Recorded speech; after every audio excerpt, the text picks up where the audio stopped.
हाँ जी बेटा, चलिए अब हम आपके साथ आज का नया चैप्टर स्टार्ट करते हैं। और वो चैप्टर का नाम क्या है हमारे पास? हमारे चैप्टर का नाम है कैपिटल बजटिंग। बहुत ज्यादा केयरफुली हमें इस चैप्टर को देखना है। ये चैप्टर उस कैटेगरी में आता है जो कहते हैं नजर हटी दुर्घटना घटी। जहां आपकी जरा सी बेटा दिमाग ध्यान भटका, वहीं ये चैप्टर आपके दिमाग से सटका। ठीक है, सो आपको बहुत ज्यादा केयरफुली इस चैप्टर में ध्यान लगा के समझना पड़ेगा, सुनना पड़ेगा। ठीक है, तो आइए हम इस चैप्टर को स्टार्ट करते हैं। तो देखिए बेटा, नाम है कैपिटल बजटिंग। ये चैप्टर करेगा क्या? बेटा ये चैप्टर हमें बताएगा क्या, या हमें इस चैप्टर में पढ़ना क्या है? आपको याद है हमने आपके साथ इंट्रोडक्शन पढ़ा था सबसे पहले फाइनेंशियल मैनेजमेंट का। तो वहां पर हमने सीखा था कैपिटल बजटिंग डिसीजंस को कौन सी कैटेगरी में डाला था। हमने इसको कैटेगरी में डाला था, अगर आपको याद हो, लॉन्ग टर्म इन्वेस्टमेंट डिसीजंस। याद है आपको बेटा? हमने इसको इस कैटेगरी में डाला था। हमने कहा था कंपनी को बहुत सारे डिसीजंस लेने होते हैं, लॉन्ग टर्म और शॉर्ट टर्म। लॉन्ग टर्म वाला पैसा लगता कहां था? फिक्स्ड एसेट्स में, और उसके डिसीजन को हमने क्या नाम दिया था? Capital budgeting. याद आ रहा है कुछ कुछ? तो ये लॉन्ग टर्म इन्वेस्टमेंट बोल दो, या हम इसको क्या बोल सकते हैं, और फिक्स्ड एसेट्स इन्वेस्टमेंट डिसीजन, कि पैसा जो लगाना है फिक्स्ड एसेट्स में वो कितना लगाएं, कितना भी नहीं। यहां पर हम ये डिसाइड करेंगे कौन सा एसेट्स हमारी कंपनी के लिए बेटर है। हम ये डिसाइड करेंगे कौन सा एसेट्स खरीदे, कौन सा एसेट्स ना खरीदे, या कैसे डिसाइड करें कि दो में से कौन सा एसेट्स खरीदना है। ये सब तरीके के डिस्कशन हम कौन से टॉपिक में करने वाले हैं? Capital budgeting. पहले बात समझ आ गई बेटा टॉपिक में होगा क्या? अब पहले हम देखते हैं व्हाई दिस चैप्टर और topic has so much of importance. इसकी इंपॉर्टेंस क्या है? Why it is so important. हर बच्चा इस चैप्टर से डरता है, ऐसा क्यों? हाँ जी, तो पहले हम देखते हैं बेटा इसकी इंपॉर्टेंस क्या है रियल लाइफ में। Why this chapter is two important. तो आप मुझे बताएंगे बेटा, कोई बताना चाहेगा ये क्यों इंपॉर्टेंट है चैप्टर? हाँ जी, why this chapter is important, बोलो जी। देखो बेटा, एक सबसे इंपॉर्टेंट पॉइंट आया है। बच्चा कह रहा है सर पेपर में पक्का इसका क्वेश्चन आएगा, इसलिए इंपॉर्टेंट है पढ़ना। ठीक है, ये आता है बेटा होनहार बच्चे ने लायक। हाँ, अगला बताइए ज्यादा मार्क्स का। देखो बेटा बच्चे देखो इमोशनल हो चुके हैं। मैंने कहता है बच्चे कह रहे हैं सर आपने कहा था रियल लाइफ का एग्जांपल दो, तो हम बिल्कुल रियल लाइफ वाले बता रहे हैं। हाँ जी, तो सुनिए, सबसे पहला बेटा एक बात बताओ, एक कंपनी की जो बैलेंस शीट होती है उसमें फिक्स्ड एसेट्स में एक मेजर अमाउंट इन्वॉल्व होता है। सो हम कहते हैं सबसे पहला point, huge funds are involve. पहला इंपॉर्टेंस समझ आ गया आपको बेटा? इन डिसीजंस में या इन पर्टिकुलर टाइप ऑफ एसेट्स में हमारा ह्यूज फंड्स लगा होता है, इसीलिए इनको स्टडी करना बहुत ज्यादा इंपॉर्टेंट है। एक छोटी सी गलती बेटा पूरे बिजनेस को तबाह कर सकती है, यस और नो? तो यहां पर बहुत ज्यादा केयरफुल रहना पड़ता है, पहला इंपॉर्टेंस। और बोलो। वेरी गुड सर, हम कहते हैं इररिवर्सिबल इन शॉर्ट टर्म। बेटा इसका मतलब क्या होता है? सर इसका मतलब है एक बार जो कमिटमेंट आपने कर दी फिर तो आप किसी की भी नहीं सुनते। पहले बात समझ आई? क्यों बेटा? सुनने का मौका ही नहीं है, क्योंकि ये इररिवर्सिबल है। कौन से टर्म में? शॉर्ट टर्म में। लॉन्ग टर्म में तो रिवर्स हो सकते हैं may be, but short term में क्या होते हैं? इररिवर्सिबल। मैं एग्जांपल देता हूं। एग्जांपल इज हमारे पास, मान लो ये ईशान हमारे पास बच्चा है, ये गया शोरूम कार के, कार लेने गया, कार इसने परचेज कर ली। कौन सी कार परचेज करेगा भाई? जो आपको अच्छा लगे। चलो बेटा इसने क्या करा, जाके i10 परचेज कर ली। ठीक है, i10 परचेज करके स्टीयरिंग पे बैठा, जैसे ही कार इसने शोरूम के बाहर निकाली, बस अभी जस्ट एकदम टायर शोरूम के बाहर निकला, बस इसके मन में विचार आया i10 अच्छी नहीं है, i10 अच्छी नहीं है, दूसरी वाली ज्यादा अच्छी है। बेटा बताओ, ईशान के लिए कार खरीदना शॉर्ट कैपिटल बजटिंग है या नहीं है? है। उसके लिए तो बेटा ये फिक्स्ड एसेट्स है जिसमें उसने लॉन्ग टर्म के लिए परचेज करा। अब बताओ, क्या वो इमीडिएटली इसे रिवर्स कर सकता है अपने डिसीजन को? शोरूम वाले को भैया ये वापस ले लो, दूसरी दे दो, ऐसे हो सकता है क्या बेटा? क्यों? क्या बन गया ये? इरिवर्सिबल। कैसे? In short term. Obviously longer term में मे बी 1-2 साल बाद ये अपनी कार चेंज कर ले, that is a different matter, but हाँ शॉर्ट टर्म में ये क्या बन जाता है? इरिवर्सिबल। मैं एग्जांपल और देता हूं। आपको पता है टाटा नैनो का ओरिजिनल प्लांट कहां पर लगना था? वेस्ट बंगाल, जो ओरिजिनल प्लान था। बट वेस्ट बंगाल में जैसे ही वो लगाने गए वहीं पे वो कुछ लैंड को लेकर कुछ प्रॉब्लम शुरू हो गई। तो बेटा बताओ, टाटाज ने इमीडिएटली वो प्लांट कहां शिफ्ट कर दिया? क्यों? बिकॉज उन्होंने बोला भाई अभी तो प्लांट लगा नहीं है, सिर्फ बातें हो रही हैं, तो प्रॉब्लम शुरू हो गई हैं। कल को लगा दिया, यहां तो बेटा लड़ाइयां, आतंक मच जाएगा, फिर मैं तो इसको रिवर्स नहीं कर पाऊंगा। सो बेटर एक ऐसी जगह चलो जहां पर कोई प्रॉब्लम ना हो। सो दे मूव्ड टू गुजरात। पहले बात समझ आई आपको कैसे हुआ सारा का सारा? हेलो। सो इनकी इंपॉर्टेंस समझ आ रही है। पहले तो पहला क्या हो गया? Huge fund. दूसरा बेटा, तीसरा and the major factor, future of business depend on this investment. बोलो जी, यस और नो? बेटा जो इस इन्वेस्टमेंट में पैसा लगेगा उसके ऊपर ही तो हमारा बिजनेस टिका हुआ है। बेसिकली ये सब पैसा फिक्स्ड एसेट्स के लिए, और फिक्स्ड एसेट्स से ही तो काम होगा सारा का सारा मेजरली। तो बेटा यहां पर फ्यूचर पूरा टिका हुआ है। सो इसलिए ये डिसीजन बहुत सोच समझ के लिए जाते हैं। बात समझ आ रही है पहले आपको? लाइव एग्जांपल देता हूं। लाइव क्यों मतलब? लाइव मतलब आपको पता है अभी रिसेंट की बात है। जियो सबको पता है बेटा। आपको पता है जियो में कितना ह्यूज इन्वेस्टमेंट हुआ है?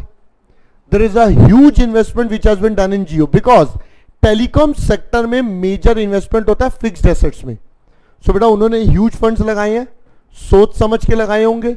शॉर्ट टर्म में कैसे हैं वो, और पूरा जियो का फ्यूचर उसी पे डिपेंड करता है। तो बेटा बात समझ आई कितने इंपॉर्टेंट है ये? पहले यहां तक पहले ये 2 पॉइंट समझ आ गए, मीनिंग और इंपॉर्टेंस। बोलो जी बोलो। अब मैं बढ़ता हूं बेटा नेक्स्ट मुद्दे की तरफ। इसमें करूं मुद्दा नेक्स्ट? ध्यान से सुनिएगा नेक्स्ट मुद्दा। अब ये सब करने के लिए बेटा बेसिकली हमें करना क्या है? यहां पर डिसीजन मेकिंग करनी है कि काम करें या ना करें या कैसे करें। इन डिसीजंस को लेने के लिए हमें कुछ टूल्स एंड टेक्निक्स चाहिए। सो अब हम बात करते हैं हमारे टूल्स एंड टेक्निक्स की। तो करें स्टार्ट। तो इधर देखिएगा, सबसे पहले हम देखते हैं हमारे पास क्या क्या टेक्निक्स हैं जो हमें इस चैप्टर में पढ़नी है। तो हमारी जो टेक्निक्स हैं बेटा वो 2 पार्ट्स में डिवाइडेड है। हम इसको 2 ब्रॉड पार्ट्स में डिवाइड करेंगे। पहला एक है हमारे पास ट्रेडिशनल टेक्निक्स, मतलब ये पुरानी टेक्निक्स हैं, और एक आ जाएंगे हमारे पास मॉडर्न टेक्निक्स, ये लेटेस्ट वाली हो गई। तो अगर हम बात करें सबसे पहले हमारी ट्रेडिशनल टेक्निक्स की, तो यहां पर हम 2 कॉन्सेप्ट आपके साथ डिस्कस करेंगे। सबसे पहला कॉन्सेप्ट यहां पर आता है जिसको हम बोलते हैं अकाउंटिंग रेट ऑफ रिटर्न। एक टॉपिक होगा जिसको हम बोलेंगे अकाउंटिंग रेट ऑफ रिटर्न, और इसके अलावा एक टॉपिक होगा जिसको हम बोलेंगे हमारा पे बैक पीरियड। सो ये 2 टेक्निक्स हैं जो हमें इस टॉपिक के अंदर पढ़नी है। Under modern approach we have multiple techniques. क्या क्या है जरा वो देखते हैं। सबसे पहला आता है हमारे पास इसके अंदर अप्रोच जिसको हम बोलते हैं डिस्काउंटेड पे बैक पीरियड। एक ये टेक्निक है जो हमें हमारे साथ पढ़नी है। फिर एक टेक्निक आएगी जिसका नाम है नेट प्रेजेंट वैल्यू। क्या नाम है बेटा इसका? Net present value. देखो कितने गुस्से से बोल रहे हो बेटा, बहुत इज्जत से और प्यार से नाम ले इस टेक्निक का। अगर इसको गुस्सा आ गया तो मैं बता रहा हूं फिर बेटा आपका चैप्टर खत्म है यहीं पे, क्योंकि हमारे चैप्टर में major part of the chapter is net present value. ठीक है, नेक्स्ट टेक्निक हमारे पास इज प्रॉफिटेबिलिटी इंडेक्स, ये भी एक हमारे पास टेक्निक है। नेक्स्ट टेक्निक है इंटरनल रेट ऑफ रिटर्न, एक ये टेक्निक हमारे पास आ जाएगी। Next we have modified internal rate of return. So ये हमारे पास टेक्निक्स हैं जो हमें हमारे कोर्स में पढ़नी है सारी की सारी, ठीक है। तो आओ इनके प्यार से नाम रख दें। तो बताओ इसका प्यार से नाम क्या हो जाएगा? ARR, इसका नाम हो जाएगा बेटा PBP, ठीक है। इसका नाम क्या हो जाएगा? मुझे पता था बेटा, इसका नाम होता है डिस्काउंटेड PBP, DPBP। हाँ जी, इसका प्यार से नाम क्या होगा? NPV। इसका नाम क्या? PI। हाँ जी, हाँ जी, हाँ बच्चे कह रहे PI का क्या PI। हाँ, इसका नाम क्या होगा बेटा? IRR। और इसका नाम मॉडिफाइड नहीं बेटा, MIRR होता है। मुझे पता था बेटा, तुम इंटेलिजेंट हो सारे। हाँ जी, पहले ये टेक्निक समझ आ गई बेटा जो हमें पढ़नी है। अब एक कॉन्सेप्ट है, पहला पॉइंट आता है सर इन दोनों में डिफरेंस क्या है? Why we have categorised under two parts, traditional and modern. So the answer lies in बेटा simple point that the difference between traditional and modern lies in one point only. Traditional approach don't consider time value of money. एक concept होता है जिसे हम बोलते हैं time value of money. तो ये दो techniques time value of money को कंसीडर नहीं करते, जबकि ये दो टेक्निक कंसीडर क्या? Time value of money. जबकि ये टेक्निक्स हमारी क्या करती हैं? टाइम वैल्यू ऑफ मनी को कंसीडर करती हैं। पहले बात समझ आ गई बेटा यहां तक की? कोई डाउट यहां तक? पहले यहां तक का पार्ट पक्का? आगे बढ़ते हैं हम यहां तक कंप्लीट होने के बाद। बेटा अब हम आपके साथ एक इसका बेसिक पॉइंट और डिस्कस करते हैं, फिर हम आपके साथ एक पर्टिकुलर टेक्निक से स्टार्ट करेंगे गेम। तो इधर देखिए,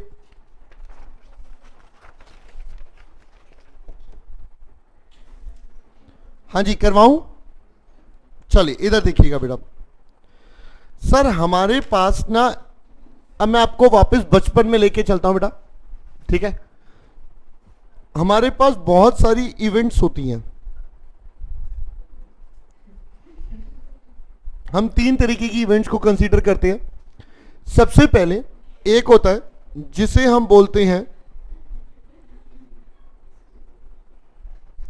म्यूचुअली एक्सक्लूसिव इवेंट्स, ठीक है जी। एक होता है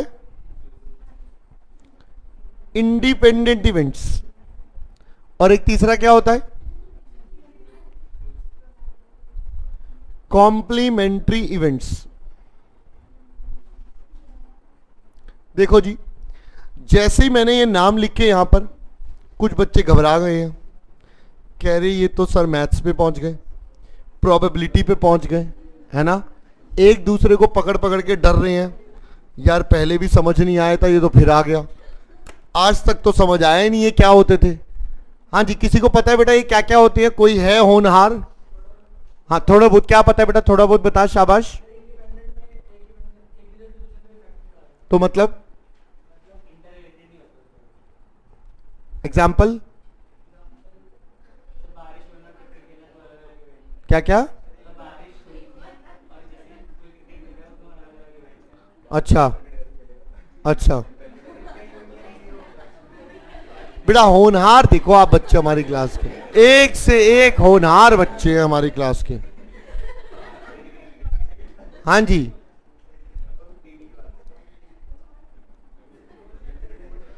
हाँ भाई,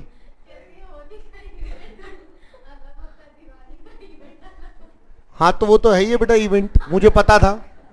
तुम बेटा इवेंट का मतलब यही करते हो, होली, दिवाली, फेयरवेल कॉलेज का, है ना, तुम यही सब करते रहते हो।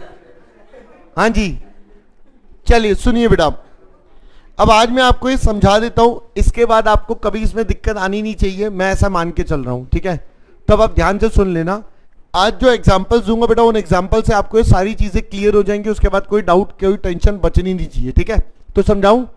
चलो बेटा, मान लो आप अपने कॉलेज गए, जैसे ही आप कॉलेज पहुंचे आपको पता चला कि आज आपके 3 आवर्स फ्री है इन बिटवीन, बट उसके बाद एक बहुत इंपॉर्टेंट लेक्चर है जो अटेंड करना ही करना है। आज मैम ने अटेंडेंस देनी है उसमें, तो आज एक इंपॉर्टेंट लेक्चर है जो अटेंड कर रहे हैं, जिसके बिना रह नहीं सकते, वरना तो बेटा इतनी देर कौन रुकते हैं, इतनी देर में तो थैला पैक करा घर रहे हैं। बट स्टिल मैंने कहा 3 आवर्स हैं, इसके बाद एक इंपॉर्टेंट इवेंट है जो आपको अटेंड करना ही कर रहा है, उसके अलावा तो काम चलेगा ही नहीं, ठीक है। सो अब बताओ इन 3 आवर्स में what are the possible options you have which you can use. बेटा सबसे पहला देखो, ये बुक्खड़ लोग हैं बेटा चटनी खाने वाले, ये वहां जाके भी कैंटीन में जाएंगे। चलो और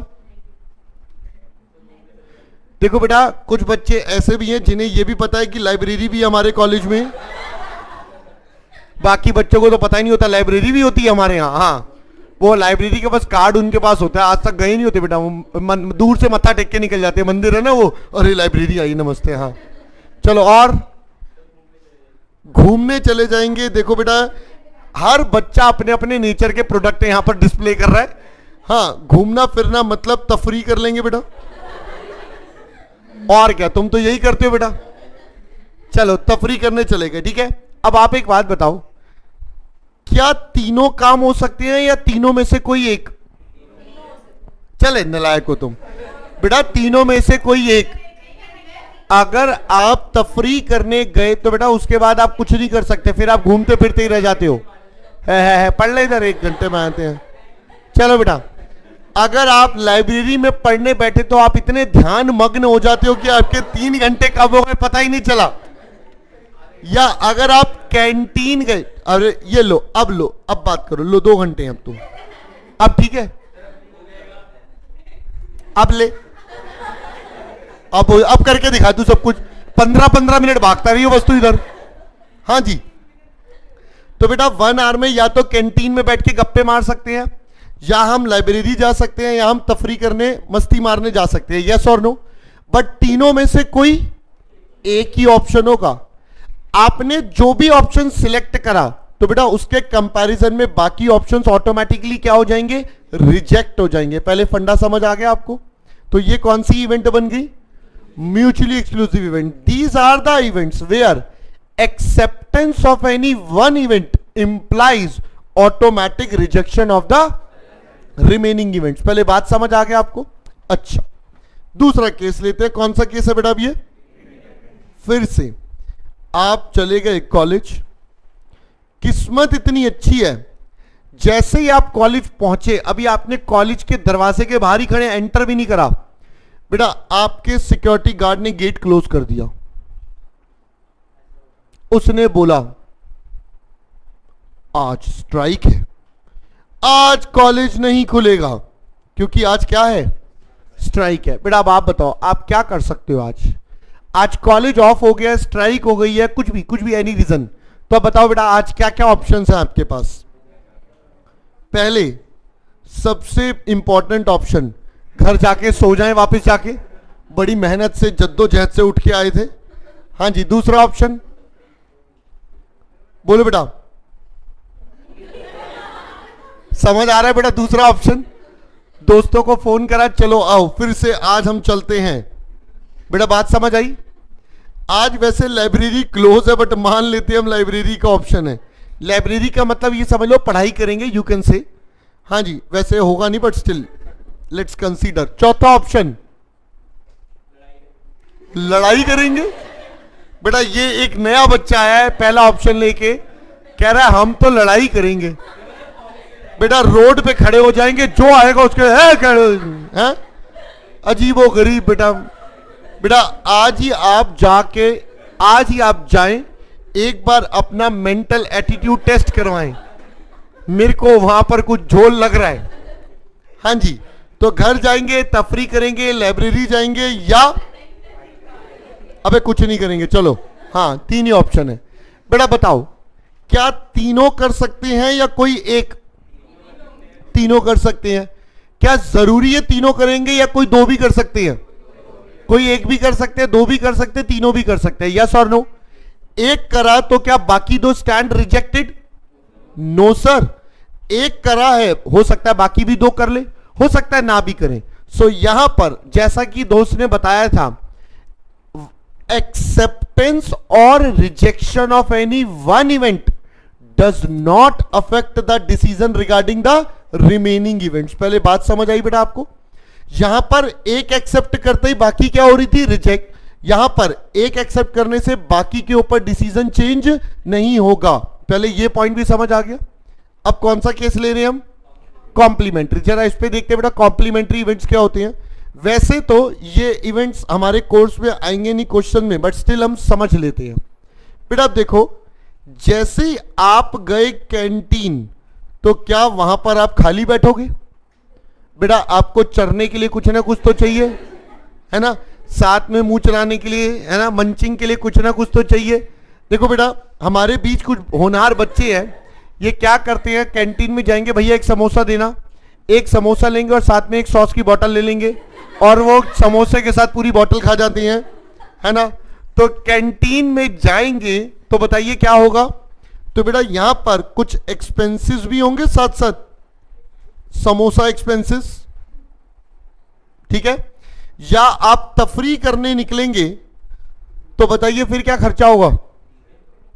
पेट्रोल। पेट्रोल पियोगे? नालायक। बेटा वॉक करके तफरी नहीं होती, पेट्रोल भी तफरी होती है, हद हो गई। आइए बेटा, जैसे आप तफरी करने निकलेंगे, बेटा आपको अपना फिर से मंचिंग करने के लिए कुछ कुछ नए नए प्रोडक्ट चाहिए मार्केट से। आप नई नई शॉप्स को आइडेंटिफाई करेंगे, ये अच्छा लग रहा है, तो बेटा आप वहां पर जाकर कुछ कुछ ट्राई करने की कोशिश करते हैं नया नया। सो यहां पर भी आप क्या करोगे? कुछ खाना पीना, ठीक है? मैं खाने पे ज्यादा फोकस लगाऊंगा, I am not focusing on the second word, ठीक है? तो वो इच्छा अनुसार है बेटा। यहां पर आजकल गर्मी का सीजन है, तो आप कोल्ड ड्रिंक्स और क्या बोलते हैं उसको, नींबू लेमन एटसेट्रा एटसेट्रा, बहुत सारी चीजें होती है, राइट? सो बेटा ये हमारे पास तीन ऑप्शंस हो गए। अब देखो, जैसे ही कैंटीन ऑप्शन एक्सेप्ट करा, समोसे की cost will become part of the project. जैसे ही हमने तफरी का ऑप्शन एक्सेप्ट करा, तो जो नॉर्मल छोटा मोटा खाना पीना है बेटा, वो become part of the project, yes और no? So these are known as complementary events, where acceptance of the main event implies automatic acceptance of the complementary one, जो भी उसके साथ अटैच होगी। पहले पॉइंट समझ आ गया? तो बेटा ये तीन पार्ट्स आपको समझ आ गए, पहले तीन टाइप्स ऑफ इवेंट्स। इसमें कोई डाउट किसी को तो बता दो पहले, पक्का? तो एक काम करते हैं, पहले बेटा इन तीनों की नोटिंग करते हैं, फिर हम उसके बाद आगे का काम करेंगे, ठीक है? तो आप लिखना शुरू कर दीजिए। सबसे पहले आप लिखना शुरू कर दीजिए। सबसे पहले मैं आपको डिक्टेट करता रहूंगा और आप यहां से अपना ये एग्जाम्पल साथ साथ कॉपी करते रहिएगा, ठीक है? मैं आपको डिक्टेट कर देता हूं। तो लिखिए सबसे पहले कौन सा event? Mutually exclusive events. Heading डाल दीजिए, म्यूचुअली एक्सक्लूसिव इवेंट्स। तो लिखिएगा, these are the events, these are the events where acceptance of any one event, these are the events where acceptance of any one event implies automatic rejection, implies automatic rejection of the remaining events, implies automatic rejection of the remaining events, full stop। बात समझ आ गई पहले यहां तक की? बेटा example यही वाला नोट कर लीजिए जो आपकी स्क्रीन पर दिख रहा है आपको, college 1 hour free and so on. भाई छोटा सा बना लीजिए ताकि बस दिमाग में रहे कि था क्या।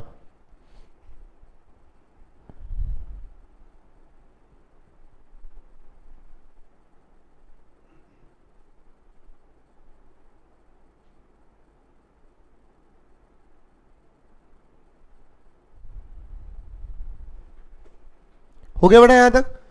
नेक्स्ट लिखिए independent events. Next is independent events.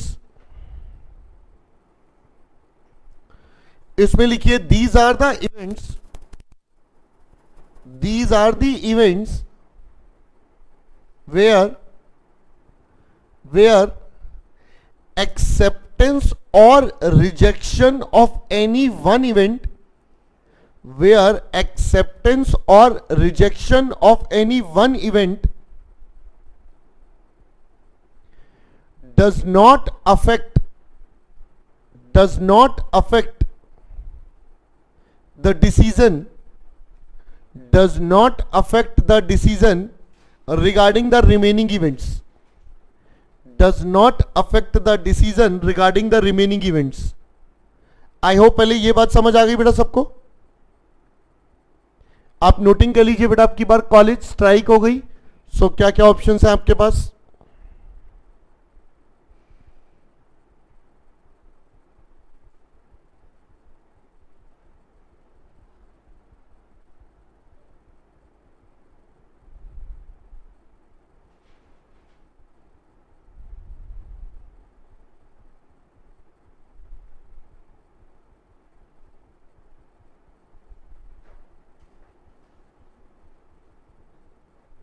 चलिए बेटा next point number 3, complementary events लिखिएगा इसमें। these are the events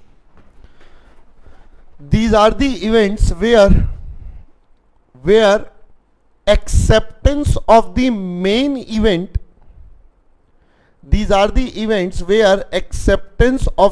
event implies automatic acceptance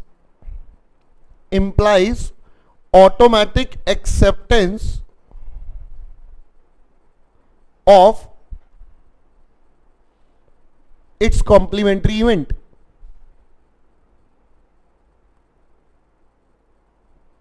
ठीक है जी, जल्दी से नोटिंग कर लीजिए।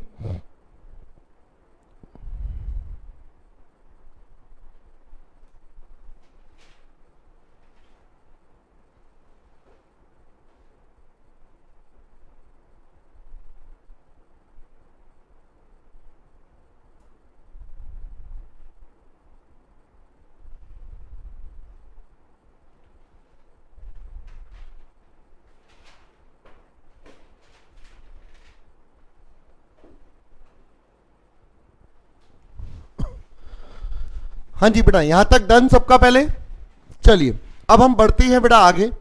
अब मैं आपके साथ सबसे पहली टेक्निक शुरू करने वाला हूं, और उस टेक्निक का नाम है हमारे पास सबसे पहले, बेटा बताओ कौन सी टेक्निक थी सबसे पहली टेक्निक हमारी? सबसे पहली टेक्निक है जिसका नाम है हमारे पास अकाउंटिंग रेट ऑफ रिटर्न। इस टेक्निक को प्यार से क्या बोलते हैं हम? ARR। ठीक है जी, आइए जरा समझते हैं इस टेक्निक का मतलब क्या है ARR का, और फिर हम इसके आगे का काम करेंगे। हाँ जी, समझाऊं जरा। सो पहले आप इधर देखिएगा, आप कुछ नोट नहीं करेंगे, मैं सब कुछ आपको नोटिंग करवाऊंगा, आप सिर्फ पहले इधर समझिएगा इस ARR का मतलब क्या है। बेटा जैसा कि नाम क्या सजेस्ट हो रहा है, accounting rate of return. So ये हमारे अकाउंटिंग प्रॉफिट के ऊपर बेस्ड है। अकाउंटिंग प्रॉफिट बोले तो प्रॉफिट आफ्टर टैक्स वाला एरिया जो हो गया। अब मैं आपसे एक सिंपल सा क्वेश्चन पूछ रहा हूं, आप मुझे बताइएगा, मैंने बिजनेस में 10,000 रुपए लगाए, और 10,000 रुपए लगाने के बाद मैं उसमें से मैंने 1,000 रुपए का प्रॉफिट कमाया, तो बताओ मैंने कितना परसेंट कमाया? 10% कमाया, यस और नो? बेटा बस यही हमारी टेक्निक है। जो 10% कमाया टेक्निकली हम उसी को क्या बोल देते हैं? ARR। सो अगर मैं ARR का फॉर्मूला लिखूं तो बेटा ये क्या बन जाएगा? प्रॉफिट आफ्टर टैक्स जो कमाया 1,000 एग्जांपल के हिसाब से, डिवाइडेड बाय जो पैसा लगाया था, उसको हम क्या बोलेंगे बेटा? इन्वेस्टमेंट, और इनटू 100। पहले बात समझ आई? मैंने अब इसके अंदर थोड़ा मॉडिफिकेशन करते हैं। मैंने जो आपको अभी एग्जाम्पल दिया उसमें बेटा डेटा सिर्फ 1 साल का दिया था, मैंने 1 साल में 10,000 लगाए, 1,000 रुपए कमा लिए, यस और नो? बेटा अब हमें तो एक प्रोजेक्ट का निकालना होगा, क्योंकि हम तो लॉन्ग टर्म डिसीजंस पढ़ रहे हैं। प्रोजेक्ट में over a period of time अलग अलग टाइम पे पैसा लगा, और अलग अलग साल का अलग अलग प्रॉफिट आया, यस और नो। तो बेटा अब हमें तो एनुअली निकालना है, तो हम क्या करेंगे सर, हम उसका क्या कर देते हैं एवरेज। तो हमारे पास कॉन्सेप्ट क्या बन जाएगा, एवरेज हो जाएगा पैट का, और इन्वेस्टमेंट का भी क्या बन जाएगा एवरेज। काम खत्म। पहले समझ में आया बेटा एआरआर का कॉन्सेप्ट। सो एआरआर निकला कैसे, average PAT divided by average investment into 100। पहले ये क्लियर है। अब मैं वर्ड फोकस कर रहा हूं सबसे पहले एवरेज पैट पर कि ये एवरेज पैट कैसे निकलेगा। सो हम यहां पर लिखते हैं where average PAT is equal to, बेटा ये कैसे निकलेगा, पैट फर्स्ट ईयर का, पैट सेकेंड ईयर का, and so on PAT nth year का, और divided by n। Simple average का कॉन्सेप्ट यूज करना है आपने। जितने सालों के प्रॉफिट होंगे उतने नंबर ऑफ ईयर से n से डिवाइड कर दो। पहले पॉइंट समझ आ गया। अभी देखेंगे ये पैट कैसे निकलता है, वो 2 मिनट बाद सिखाता हूं। उसके बाद हमारे पास एक कॉन्सेप्ट आ रहा है बेटा किस चीज का, एवरेज इन्वेस्टमेंट। अब ये कैसे निकलेगा बेटा, आप ध्यान से सुनना। एवरेज इन्वेस्टमेंट सबसे पहले निकालेंगे 1 साल का, ऑफ अ ईयर। तो हम कहते हैं 1 साल का इन्वेस्टमेंट कैसे निकलेगा सर, ओपनिंग इन्वेस्टमेंट के साथ में क्या ऐड कर दो, क्लोजिंग इन्वेस्टमेंट, और डिवाइडेड बाय, बेटा ये 1 साल का एवरेज निकला। मुझे एवरेज किसका चाहिए, प्रोजेक्ट का। तो हम एवरेज इन्वेस्टमेंट ऑफ प्रोजेक्ट कैसे निकालेंगे बेटा, average investment of first year, फिर हमारे पास average investment of second year भी आ जाएगा, एंड सो ऑन। हम n टाइम्स तक का एवरेज करेंगे, और फिर इन सब का भी होल क्या हो जाएगा एवरेज। ये जो निकल के आएगा एवरेज इन्वेस्टमेंट आएगा। तो जब भी एवरेज इन्वेस्टमेंट लगाना होगा तो आप ये दोनों फॉर्मूले एक साथ यूज होंगे। पहले 1 साल का एवरेज निकलेगा, फिर पूरे प्रोजेक्ट का एवरेज निकलेगा। कोई डाउट पहले यहां तक। अब सुनना, ये 2 फॉर्मूले लगाने की जगह मेरे पास एक शॉर्टकट भी अवेलेबल है। अब मैं जरा उस शॉर्टकट के बारे में डिस्कशन करता हूं आपके साथ। सो हम डिस्कस करते हैं एवरेज इन्वेस्टमेंट ऑफ प्रोजेक्ट निकालने का शॉर्टकट, ठीक है। बट ये शॉर्टकट जो है ये एप्लीकेबल होगा only in case of SLM method. अगर एसएलएम मेथड है तो ही ये शॉर्टकट लगेगा। डब्ल्यूडीवी मेथड में शॉर्टकट अप्लाई नहीं होगा। डब्ल्यूडीवी में बेटा आपको इसी तरीके से काम करना पड़ेगा। पहले पॉइंट समझ आ गया आपको क्या है।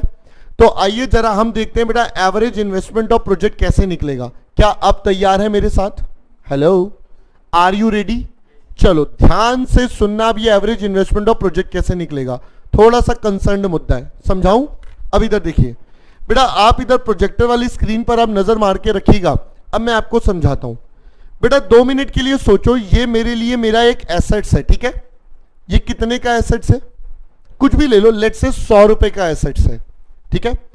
अब हमें पता है मैंने इसको आज खरीदा, ये आज है, टुडे है, ये मैंने आज खरीदा बेटा कितने का, 100 रुपए का। तो बताओ इसके बदले मैंने 100 रुपए पे करे होंगे आज। अब इस 100 रुपए में 2 कंपोनेंट इंक्लूड होते हैं बेटा। जैसे ही हम एसेट्स खरीदते हैं एक उसकी स्क्रैप वैल्यू होती है, बोलो बोलो बोलो। तो हम थोड़ी देर के लिए मान लेते हैं ये 10 रुपए इसकी स्क्रैप वैल्यू है। बेटा बात समझ आ रही है आपको? मैंने 10 रुपए कैप को अलग कर दिया स्क्रैप वैल्यू, ये बैलेंस क्या बच गया, 90 रुपीज बच गया। अब आप मुझे बताओ एसएलएम मेथड में डेप्रिसिएशन कैसे लगता है, कॉस्ट माइनस स्क्रैप।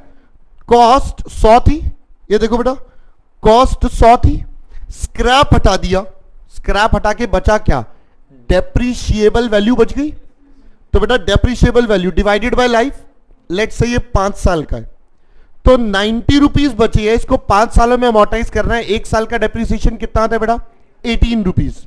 तो देखना जरा, ओपनिंग है 90, 1 साल में 18 रुपए depreciation, second year 18, third year 18, fourth year 18, fifth year भी 18। 5 साल के बाद इसकी वैल्यू क्या हो जाएगी, 0। बेटा मैं अभी सिर्फ इस 90 रुपीज की बात कर रहा हूं, ये 10 अभी यहीं पड़ा है। मैं सिर्फ 90 रुपीज की बात कर रहा हूं, ये 90 रुपीज किसके बराबर हो जाएंगे, 0। अब बताओ क्या ये हर बार 0 होगा, यस सर, एसएलएम मेथड में डेप्रिशिएबल वैल्यू हमेशा क्या बन जाएगी? 0। तो बेटा बताओ जरा, ओपनिंग कितना? 90। क्लोजिंग कितना? हर बार 0। Yes sir. तो बेटा बताना जरा इसका एवरेज क्या होगा? 90 प्लस 0/2 इट्स 45। बेटा वो हमेशा 0 रहना है, तो कहना इसे इसका एवरेज विल बी 90 का 50%। बोलो बेटा बोलो। और 90 मेरा क्या था? Depreciable value. तो डेप्रिशिएबल वैल्यू, आइए बेटा पहले लिखता हूं मैं यहां पर। डेप्रिशिएबल वैल्यू हमने कैसे निकालते हैं हम? Cost of assets minus scrap value. बेटा ये आ गया हमारे पास। और हम कितना लेंगे एवरेज में इसका? हाफ। पहले ये पॉइंट समझ आ गया 45 रुपीज वाला। बेटा ये 90 ओपनिंग था, क्लोजिंग हमेशा 0 होता है इस मेथड में। सो बेटा 90 का यानी कि डेप्रिशिएबल वैल्यू का 50% is your average. So depreciable value का 50%। पहले ये पॉइंट समझ आया? हेलो, ये 90 रुपीज का ट्रीटमेंट हो गया। अब किसका ट्रीटमेंट बच गया? ये 10 रुपीज का। बेटा बताओ, ये पैसे हमने कब दे दिए? प्रोजेक्ट के स्टार्टिंग में ही दे दिए। तो आज मैंने 10 रुपीज दे दिए, इसकी वैल्यू आज है 10 रुपीज। क्या इस पे कोई डेप्रिसिएशन लगता है? No sir. 5 साल बाद भी इसकी वैल्यू कितनी होगी? तो बेटा बताओ, ओपनिंग कितना था? 10। क्लोजिंग कितना है? एवरेज कितना? बेटा बात समझ आ गई? यानी कि scrap value as it is रहती है, तो हम भी स्क्रैप वैल्यू को एज इट इज लिख देते हैं, क्योंकि इसका एवरेज भी सेम ही आएगा। पहले पॉइंट समझ आया बेटा कैसे आया? हेलो, मैं आपको फॉर्मूले की डिटेल समझा रहा हूं बेटा, कैसे कैसे कौन कौन सी चीज बनी है। तो पहले ये 2 पार्ट समझ आ गए आपको कैसे बने? Hello, is this clear how this ARR has been derived? Further मैं लास्ट पॉइंट की तरफ चलता हूं। लास्ट पॉइंट हमारा क्या आएगा? ये हमारा बन गया हमारा सबसे पहले डेप्रिशिएबल वैल्यू वाला पार्ट, फिर स्क्रैप वैल्यू। सेम तरीके से हमारे पास एक और कॉन्सेप्ट होता है जिसे हम कहते हैं वर्किंग कैपिटल। बेटा वर्किंग कैपिटल क्या होता है? हम ये कहते हैं कि this is the amount which is required for day to day operations of the business. So जब तक कुछ नहीं बोला, हम मान के चलेंगे जो वर्किंग कैपिटल बिगिनिंग में लगाया था, same amount will remain till the end. ये हम एजम्पशन लेते हैं, जिस वजह से ये सेम रहता है। बेटा ओपनिंग भी सेम रहेगा, क्लोजिंग भी सेम रहेगा, तो एवरेज भी क्या रहेगा? सेम। पहले पॉइंट समझ आया? हम ये मान लेते हैं कि वर्किंग कैपिटल का amount is going to remain same. कोई डाउट पहले यहां तक? बोलो जी बोलो। पक्का ये एवरेज इन्वेस्टमेंट का समझ में आया कॉन्सेप्ट? मैं फिर से रिपीट कर रहा हूं, ये लगेगा कब? सिर्फ एसएलएम में। क्यों? एसएलएम में ही डेप्रिशिएबल वैल्यू 0 होती है, तभी ये कॉन्सेप्ट अप्लाई हो सकता है। सर कोई डाउट यहां तक पहले? हाँ जी बेटा, वर्किंग कैपिटल ऐड क्यों करा? मैं दोबारा रिपीट कर रहा हूं। वर्किंग कैपिटल ऐड करने का एक सिंपल सा लॉजिक है, हम मान के चलेंगे जो वर्किंग कैपिटल में पैसा लगाया वो at the end of the project will remain same. During the project हर साल वो पैसा सेम ही रहेगा, हम चेंज नहीं करेंगे उस अमाउंट को, जैसा कि हमने स्क्रैप वैल्यू में देखा था। सो इस वजह से बेटा इसका एवरेज भी क्या रहेगा? सेम, इसलिए ऐड हो गया। पैसा तो लग ही रहा है ना मेरा प्रोजेक्ट में। वर्किंग कैपिटल याद करो बेटा, वर्किंग कैपिटल चैप्टर में आपको सिखाया था, याद है? हेलो, याद है? पैसा 2 जगह लगता है, एक फिक्स्ड एसेट्स और एक वर्किंग कैपिटल। पैसा तो लगाना ही पड़ेगा ना प्रोजेक्ट में ऑपरेट करने के लिए। Got it? हाँ जी, और बताइए। हाँ जी बेटा, ईयर डिफरेंट डिफरेंट होंगे, तभी तो उसका एवरेज कर दिया हमने सबका, यही तो सिखाया भाई। 2 चीजें थी, 100 रुपए और 10 रुपए। 10 रुपए यहां भी सेम है, यहां भी सेम है। 5 सालों तक सेम चलेगा तो एवरेज भी सेम आएगा। ये 90 रुपए बचा था, पहले साल डेप्रिशिएट होते होते लास्ट में 0 हो जाएगा, तो एवरेज कितना हो गया? Opening closing. बेटा सिंपल। हाँ जी, एवरीवन गॉट दिस कॉन्सेप्ट? ये कैसे बना है बेटा ARR का? पहले एवरेज इन्वेस्टमेंट। अब 2 रास्ते हैं, या तो इस तरीके से चल लो, ये दोनों कॉन्सेप्ट लगा लो, या शॉर्टकट लगा लो। बट ये शॉर्टकट सिर्फ लगेगा किसमें? SLM में। पहले बात समझ आ गई यहां तक की? कोई डाउट है तो बताओ। पक्का?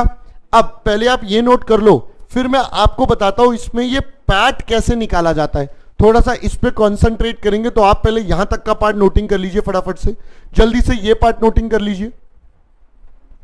अरे 1 मिनट रुको, क्या नोटिंग शुरू कर दी?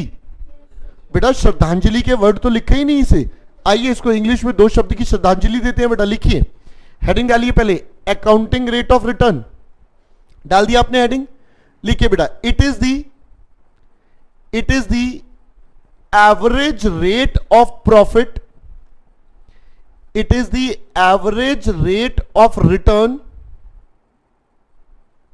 it is the average rate of return bracket में profit to be earned on the project, to be earned on the project. पहले बात समझ आई?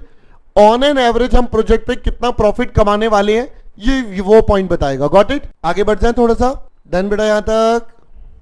चलिए, सो अब हम इसके बाद एक पॉइंट और समझते हैं बेटा इसके अंदर, ये पैट कैसे निकाला जाएगा या प्रॉफिट आफ्टर टैक्स। तो इधर देखिएगा बेटा, पैट कैसे कैलकुलेट होगा, ध्यान से देखेंगे बेटा। यहां पर पैट की कैलकुलेशन थोड़ी सी देखो। अभी तक हमने प्रॉफिट आफ्टर टैक्स निकालने का एक स्टेटमेंट देखा था, sale minus VC, contribution minus FC and so on. याद है आपको? जो हमने पिछले चैप्टर्स में आपके साथ देखा था। जिन्होंने पढ़ा ठीक है, जो नहीं पढ़े अभी कोई बात नहीं। अब एक और तरीके से हम निकालेंगे वही पैट, बट बेटा थोड़ा स्टाइल बदल जाएगा, क्योंकि इस चैप्टर में फोकस किसी और एलिमेंट पर चला जाएगा। तो देखिए कैसे। सबसे पहले हमारे पास, अब हम इनकम स्टेटमेंट सीख रहे हैं कैसे प्रिपेयर करेंगे इन दिस चैप्टर। सबसे पहले तो बेटा बिजनेस में क्या होती है? सेल्स। फिर इसमें से हम क्या माइनस कर देंगे? वीसी, और साथ साथ क्या माइनस हो जाएगा? एफसी। बेटा ये वीसी एफसी में क्या क्या आएगा ये देख लेते हैं। मैं इसके ब्रैकेट में लिख रहा हूं, एक वर्ड लिख रहा हूं बेटा, ऑल कैश कॉस्ट। वर्ड क्या लिखा है? ऑल कैश कॉस्ट, मतलब जितनी भी कैश वाली कॉस्ट है सब यहां माइनस कर देना। क्या इंटरेस्ट भी माइनस हो जाएगा? Yes sir. मैंने लिखा जितनी कैश वाली कॉस्ट है सब एक साथ माइनस कर देना, ज्यादा सोचने की जरूरत नहीं है। तो बेटा इसको माइनस करने के बाद बताओ क्या आ जाएगा। अभी इसमें से कौन सी कॉस्ट माइनस करना बाकी है? नॉन कैश कॉस्ट माइनस करना बाकी है। नॉन कैश कॉस्ट का एक सिंपल सा एग्जांपल होता है जिसे हम बोलते हैं डेप्रिसिएशन। हमारे कोर्स में प्राइमरीली जो नॉन कैश आइटम आएगी वो आएगी डेप्रिसिएशन। तो हम बेटा डेप्रिसिएशन के ऊपर हाईलाइट करके चलेंगे। हमारे पास अब निकल के आ जाएगा सबसे पहले प्रॉफिट बिफोर डेप्रिसिएशन, डेप्रिसिएशन से पहले का प्रॉफिट। फिर इसमें से क्या माइनस कर देंगे? डेप्रिसिएशन। और हमारे पास आ जाएगा आपकी बार प्रॉफिट बिफोर टैक्स। हम इसको प्यार से बोलते हैं पीबीडी, इसको बोलेंगे पीबीटी। फिर माइनस होगा इसमें से टैक्स, और हमारे पास फाइनली निकल के आ जाएगा प्रॉफिट आफ्टर टैक्स, जिसको हम बोलते हैं हमारा पैट। तो समझ में आया बेटा आपकी बार इनकम स्टेटमेंट कैसे बनेगी? हाँ जी, थोड़ा सा परफॉर्मा मैंने चेंज कर दिया, कुछ आइटम्स ऊपर नीचे कर दिया, बाकी सारा डेटा वही है। यस और नो? तो आप इसको नोट कर लीजिए पहले फटाफट से इनकम स्टेटमेंट को। ये हो गया होगा आपका कॉपी, इनकम स्टेटमेंट। अब सुनिएगा, अब हम यहां पर सीखते हैं बेटा, अल्टीमेटली इस टेक्निक से हमें डिसीजन मेकिंग करनी है। तो अब आप हेडिंग डालेंगे, next heading decision criteria. Heading डालिए फटाफट से, डिसीजन क्राइटेरिया। डिसीजन क्राइटेरिया का मतलब क्या होता है बेटा? इस एआरआर के बेस पर डिसीजन मेकिंग कैसे करी जाएगी, how we are going to take decision on its basis. हाँ जी, करें स्टार्ट बेटा डिसीजन क्राइटेरिया। लिखिए पॉइंट नंबर 1, डिसीजन क्राइटेरिया में लिखिएगा पॉइंट नंबर 1, म्यूचुअली एक्सक्लूसिव। सबसे पहले लिखिएगा नहीं, चलो लिख लो। लिख लिया क्या? लिख लिया? चलो लिख लो, म्यूचुअली एक्सक्लूसिव। बेटा बताइए म्यूचुअली एक्सक्लूसिव क्या होते थे? दो में से कोई एक सिलेक्ट करना है, तो कौन सा वाला सिलेक्ट करोगे? बेटा एआरआर क्या इंडिकेट कर रहा है? प्रॉफिटेबिलिटी। तो जिसका एआरआर ज्यादा है या कम है? ज्यादा। तो लिखिए, लिखिए आप project, project which is having higher ARR, project which is having higher ARR should be selected.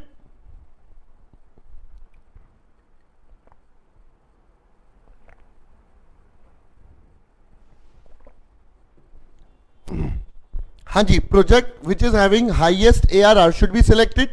पहले ये बात समझ आ गई। अच्छा, अगला लिखिए इंडिपेंडेंट। इंडिपेंडेंट बेटा बताइए, इंडिपेंडेंट क्या होता था? एक का डिसीजन दूसरे को अफेक्ट नहीं करेगा। तो इसका मतलब क्या होगा? अब जरा ध्यान से देखिए बेटा, इंडिपेंडेंट वाले क्वेश्चन में देखो हम क्या कहते हैं, हमने प्रोजेक्ट का एआरआर निकाला, जो भी निकाला, अब कंपनी अपना मिनिमम एआरआर बता देगी कि कंपनी का ये रिक्वायर्ड एआरआर है, कंपनी को इतना प्रॉफिट चाहिए। अगर प्रोजेक्ट का एआरआर उससे ज्यादा है, किससे? रिक्वायर्ड एआरआर से, तो बेटा प्रोजेक्ट क्या हो जाएगा? एक्सेप्ट हो जाएगा। कंपनी कह रही है मुझे 12% कमाना है, मेरा प्रोजेक्ट है 15% देता है, तो बेटा बताओ कंपनी इसमें पैसा लगाएगी या नहीं लगाएगी? डेफिनेटली लगाएगी। तो ये प्रोजेक्ट क्या हो जाएगा? एक्सेप्ट। अदरवाइज इसको क्या कर देंगे? रिजेक्ट। समझ आ गया? तो लिखिए इंडिपेंडेंट में लिखिए प्रोजेक्ट्स वेयर, ये कॉपी कर लो बेटा, ARR is greater than required ARR, as it is copy कर लो। ARR is greater than required ARR should be accepted,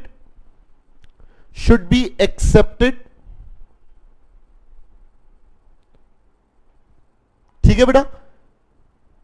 बोलो जी बोलो बेटा, यहां तक क्लियर है पहले सबको? कोई डाउट यहां तक? चलो बेटा, अगर मेरे को मेरी रिक्वायरमेंट से ज्यादा प्रॉफिट मिल रहा है तो एक्सेप्ट कर लो, सिंपल। भाई प्रोजेक्ट मेरे को 15% दे रहा है, रिक्वायर्ड 12 है, तो obviously I will accept the project. ठीक है जी, चलो यहां तक क्लियर है पहले। अब इसके बाद थर्ड पॉइंट लिखो इसी के अंदर, जनरल रूल। ये मेरे को सबसे पहले लिखवाना था, कोई बात नहीं। जनरल रूल बेटा, general rule is ARR profitability को इंडिकेट कर रहा है, तो सिंपल से ज्यादा होना अच्छा है या कम होना? तो बेटा लिखो higher the better. General rule बन जाएगा हायर दी बेटर।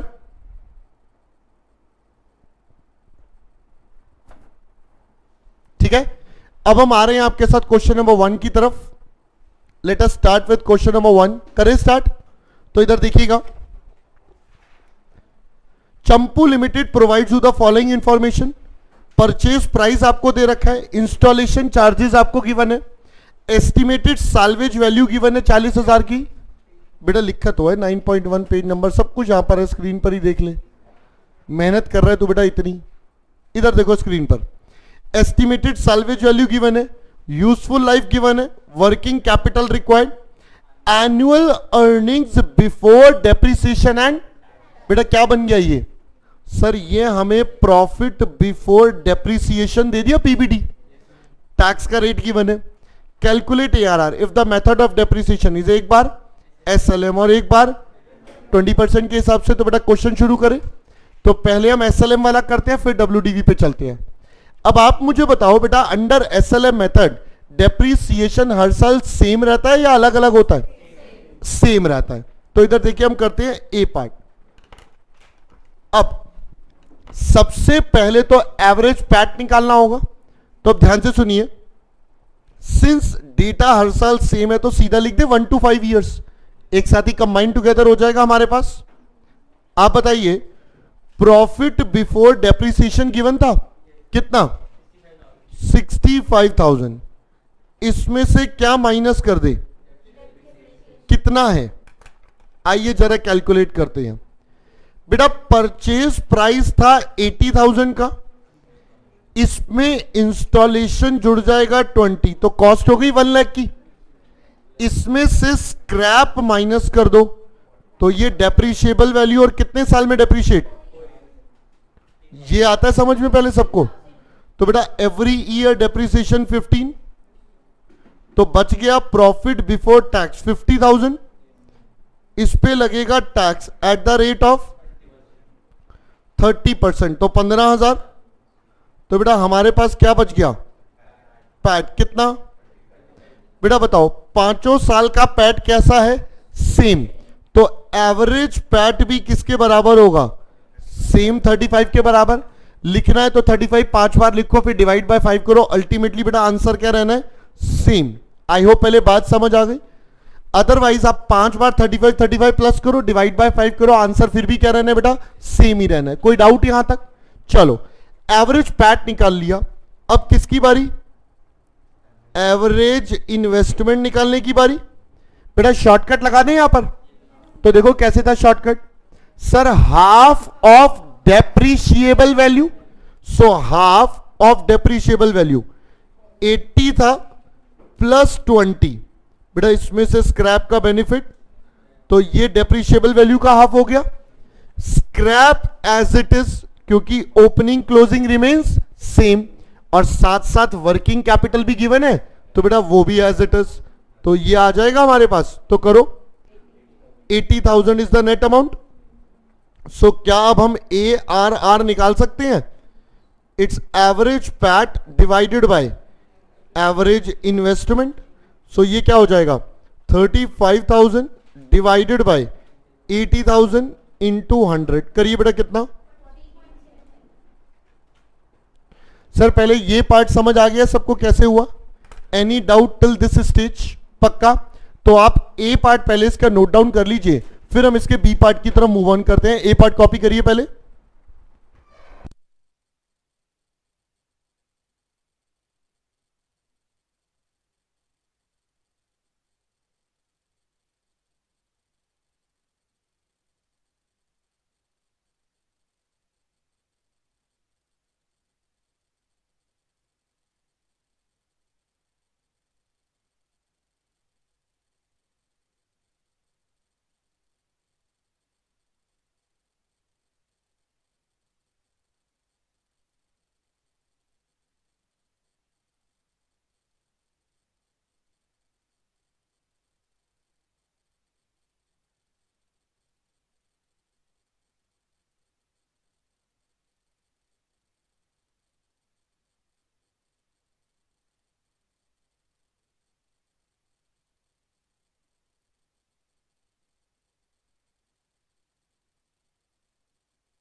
हाँ जी बेटा, ऑल डन। चलिए फिर बी पार्ट पर बढ़ते हैं इसके। जल्दी से जल्दी देखिए बेटा, इधर कर दूं चेंज। चलिए बेटा, बी पार्ट में क्या बोला था आपको क्वेश्चन ने, बताओ जी। सर सब कुछ सेम, सिर्फ मेथड कौन सा कर दिया? अब बताओ WDV मेथड में डेप्रिसिएशन हर साल सेम होता है या अलग अलग? अलग अलग। तो बेटा आप देखिएगा कैसे करेंगे काम। तो ये पहला साल, दूसरा, तीसरा, कितने साल का प्रोजेक्ट है? 5 है? 4? 4 है बेटा, ठीक है। तो मैंने पहले शायद गलती लिख दी थी, हाँ मैंने गलत लिख दिया था। राइट राइट राइट बेटा, इसको 1 to 4 कर लो, ये गलती हो गई थी। ऑल्दो आंसर पे कोई फर्क नहीं पड़ेगा, बट स्टिल इसको 4 कर लो। तो इधर देखिए आप बेटा, 4 साल का प्रोजेक्ट है, हमें सारे सालों का प्रॉफिट बिफोर डेप्रिसिएशन गिवन है। तो बताओ पीबीडी कितना कितना गिवन है? 65,000 फॉर ईच ईयर।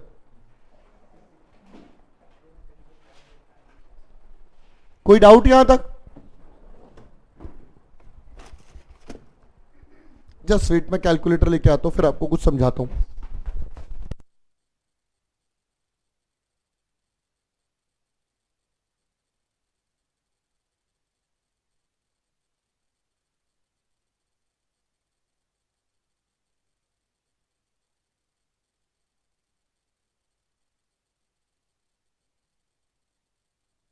चलिए बेटा इधर देखिए आप। हाँ जी, सबसे पहले पीबीडी आ गया बेटा। पीबीडी में से क्या माइनस करेंगे?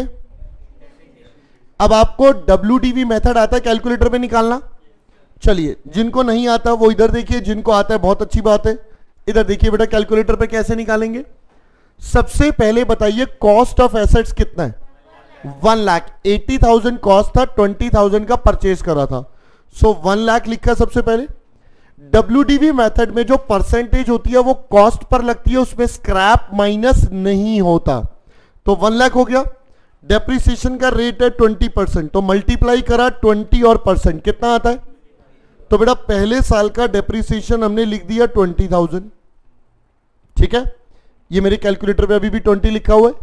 अब मुझे अगले साल का निकालना है, तो what do? We will do minus and equal to. Once we do minus equal to, that shows it is the WDV now. बेटा अब इसका कितना परसेंट? फिर से 20% चाहिए, तो कितना हो गया? 16,000। सो लीजिए ये हमारे पास आ गया 16,000, ये देखिए मेरी कैलकुलेटर में अभी भी 16 ही आ रहा है। फिर से क्या प्रेस करें?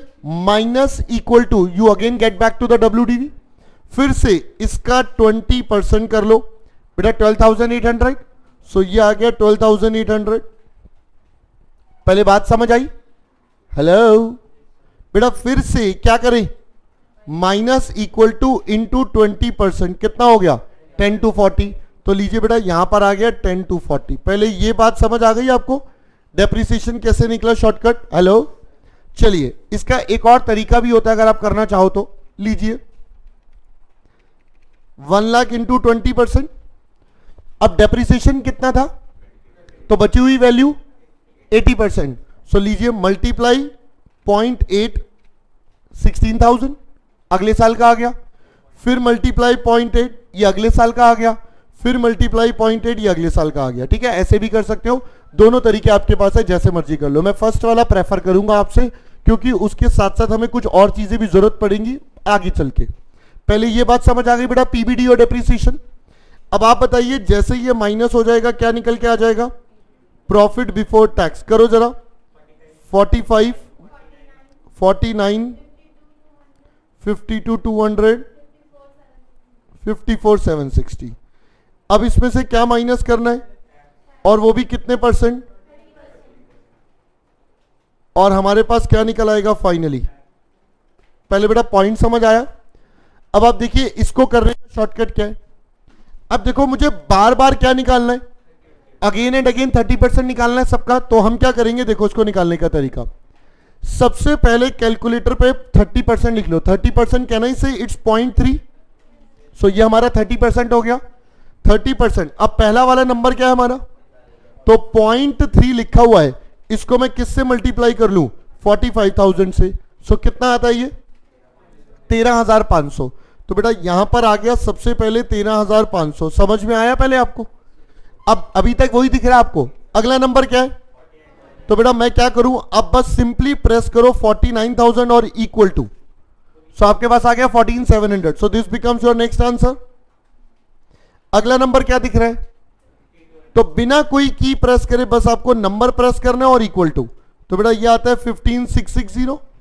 अगला दिख रहा है 54,760। So just press this number and equal to, you have your answer. Any doubt to anyone till this stage in using this shortcut? Any doubt to anyone? पक्का ये कैलकुलेटर पर ही चलेंगे शॉर्टकट, मोबाइल्स पर अप्लाई नहीं। Clear है पहले यहां तक? नेक्स्ट, अब पैट निकालना है बेटा माइनस करके। अब देखो इंटेलिजेंट बच्चे इसको माइनस करेंगे और नालायक बच्चे बेटा इधर समझेंगे मेरी तरह। ये 30 है तो बेटा पैट कितना बचेगा? अब मुझे सबका कितना करना है? 70%। तो अब की बार क्या करो, 0.7 इंटू पहला नंबर तो इंटू 45,000 इक्वल टू, ये आ गया बेटा 31,500। अगला नंबर कितना है? 49,000 इक्वल टू कितना? 34,300। अगला नंबर कितना है? 52,200। ये कितना हो गया बेटा? 36,540। अगला क्या है? 54,760, 38,332। पहले यहां तक की बात समझ आई? हेलो, अब मुझे पता है आपने बीपी कम करने के लिए 2 मिनट 1 सेकेंड के बाद ही अपना ऑन दबा दिया होगा, क्योंकि जो आपकी बीमारी है, आप अपना जैसे ही ऑन दबाते हो बेटा आपको रिलैक्स्ड फील होता है, यस ये काम हो गया। सो बेटा ऐसा बिल्कुल भी ना करें कैलकुलेटर के साथ। आपको भी नहीं पता यहीं से कितनी सारी चीजें हमारी हेल्प होके काम हो जाएगा। अभी देखिएगा, ये as it is last number लिखा हुआ है मैंने, मैं इसको एज इट इज अभी साइड में रख देता हूं। अभी कुछ और करते हैं फिर उसका वापस से यूज करेंगे। तो देखिएगा, अब हमें तो इसका क्या निकालना है? Average PAT. तो बताओ जरा एवरेज पैट कैसे निकलेगा? 31,500, 34,300 plus 36,540 plus 38,332 whole divided by 4 करना है। अब देखो मेरे लिए एक सेकंड का काम है, ये करा था हमने बेटा। अब हम एक की प्रेस करेंगे जिसका नाम होता है जीटी। ये दिख रहा है आपको जीटी? ये जीटी का मतलब होता है ग्रैंड टोटल। इसका मतलब क्या होता है? ये की एक स्पेशल की है, ये क्या करती है, जितनी बार आपने इक्वल टू प्रेस करा होगा ये सब उसको स्टोर करता रहता है। जैसे ही आप जीटी प्रेस करोगे, जितनी बार इक्वल टू दबाता है ये उन सबका टोटल कर देगा। तो मैं जीटी दबाता हूं बेटा, ये टोटल आ गया 140672। तो मेरा इतनी बार मैंने इक्वल टू दबाया था तो ये आ गया 140672। इसको किससे डिवाइड करना है? तो लो जी बेटा, डिवाइड बाय 4, सीधा आंसर आ गया 35168। देखा, आप लगे रहोगे गधों की तरह मेहनत करने में। मैंने आपको कहा था ध्यान देना है यहां पर ज्यादा। ठीक है जी, पहले ये स्टेप भी समझ आ गया आपको, शॉर्टकट वाला। हेलो, अब आप फाइनली ऑन प्रेस कर लें, कोई बात नहीं बेटा, बीपी कम होगा, आपको थोड़ा रिलैक्स लगेगा। चलिए, यहां तक करने के बाद अब हम आते हैं नेक्स्ट स्टेप पर। हमें क्या निकालना है बेटा? Average investment. एवरेज इन्वेस्टमेंट कैसे निकलेगा? अब देखिए फिर से 4 साल का प्रोजेक्ट है तो बेटा 4 हो गया हमारे पास। सबसे पहले क्या ले लेते हैं?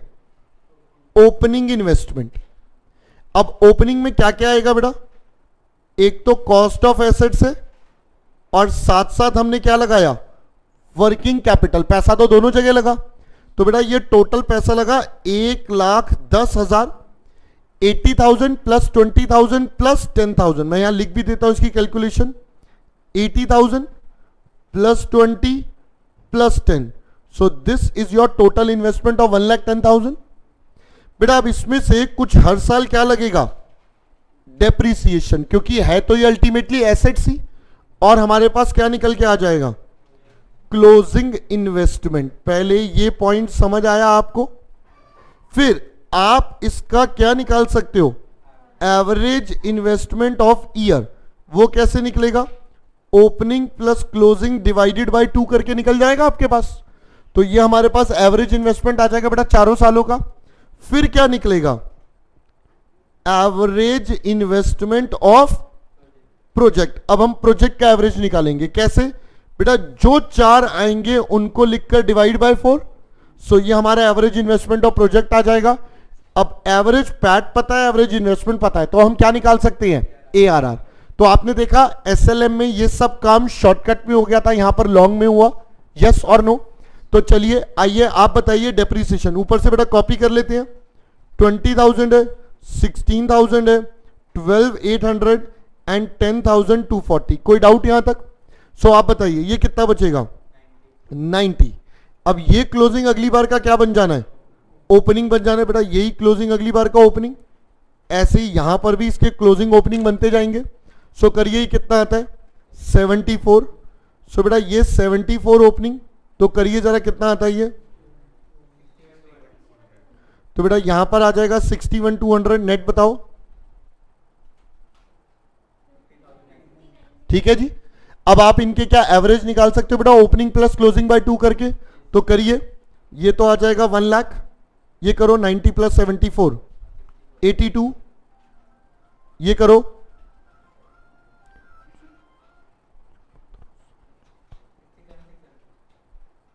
67,600। ये वाला बताओ बेटा, लास्ट वाला। हाँ जी लास्ट वाला कितना? कितना बेटा? 56,800 56,080। ओके, तो बेटा अब इनका टोटल कर लो। 1,82,, 67,600, 56,080। सो करो डिवाइड बाय 4 करके। What is average investment?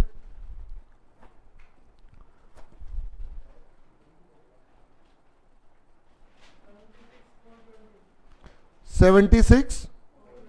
तो बेटा अब हमारे पास फाइनली ARR निकालना है। Average PAT divided by average investment into 100। So PAT आपकी बार 35,168 और इन्वेस्टमेंट है 76,420, तो करिए कितना परसेंट आता है बेटा ये आपके पास? सॉरी 46.02%। आई होप पहले यहां तक का सारा पार्ट आपको समझ आ गया बेटा कैसे हुआ है? कोई डाउट ये कैसे हुआ सारा का सारा?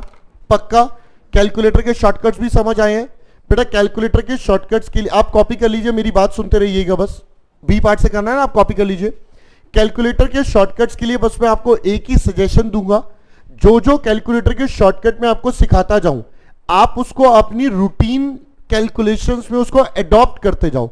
आप ऐसा मत करना आज तो सीखा, आज तो मजा आ गया, अरे वाह सर क्या सिखाया, बेटा घर जाके फिर वही देसी तरीके से लगे मैं ऑन दबा दबा के काम कर रहे हैं, वो काम नहीं करने बेटा। आपको ये शॉर्टकट्स अपनी कैलकुलेशंस का पार्ट बनाने हैं। जितना ज्यादा आप इसको अडॉप्ट कर लोगे उतना जल्दी आपके लिए आसान हो जाएगा काम करना। Got it? कॉपी कर लीजिए। आज का कोई होमवर्क नहीं है, आज का सिर्फ एक ही होमवर्क है, जो आज पढ़ाया है इसे आपको कल रिवाइज करके आना है, ठीक है जी? अब हम आपसे मिलेंगे नेक्स्ट क्लास में, टिल दैट टाइम आप ये कॉपी कर लीजिए फटाफट से बस।